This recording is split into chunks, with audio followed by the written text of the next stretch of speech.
Is quickly growing in usage and in function, and the new Trump administration is taking a new approach to the powerful technology.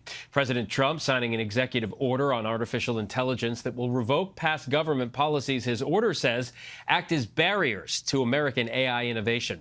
Our next guest is a professor of engineering and law at UCLA, as well as the founder of the UCLA Institute for Technology, Law, and Policy, Professor John Villasenor. Professor, thanks for taking the time. We appreciate you speaking with us. Thank you very much. Trump reversed Biden's executive order that placed some guardrails on the evolving technology. How important do you think that is to the industry? Well, I think generally we're going to see the Trump administration taking a much more hands-off approach to AI regulation than we saw in the Biden administration. And I think his decision to revoke that October 2023 executive order from the Biden administration is part of that process. What were some of the guardrails? I'm sorry? What were some of the guardrails? Well, there were some obligations with respect to reporting, if, for example, the security protections that were used to protect model weights and things like that to the government. And so that's now been revoked. And I think the new administration is, I would expect, taking a kind of step back and probably would take a more of a clean slate approach to figuring out how and in what manner they want to approach AI regulation. Does it concern you at all that people outside of the administration are advising the president on AI policy that are also the ones who might gain the most from it financially?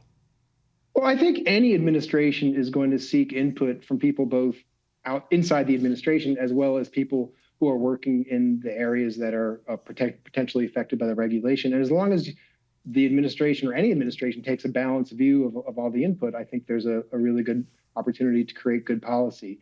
So I think the fact that the administration is seeking input from a broad range of sources isn't inherently problematic.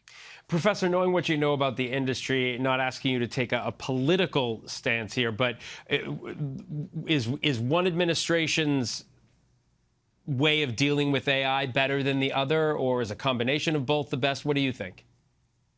I'm actually more optimistic about AI under this administration than I was under the Biden administration. And the reason is the Biden administration had a very sort of fear-based approach to AI regulation, whereas I think the Trump administration has a more, I think, properly balanced approach in terms of understanding that incredible benefits, but also, of course, being aware that, like with any technology, there are going to be some downsides.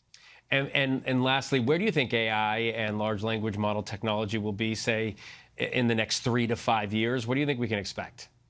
You know, I think we can expect the unexpected. I don't think 5 years ago any of us expected to see the extraordinary capabilities that we're seeing today that are now in the hands of anybody who wants it, at least in terms of large language models. And so if we've learned anything, it's that predicting the future is really hard, especially when it comes to AI. Maybe AI will be able to predict the future better than us at some point.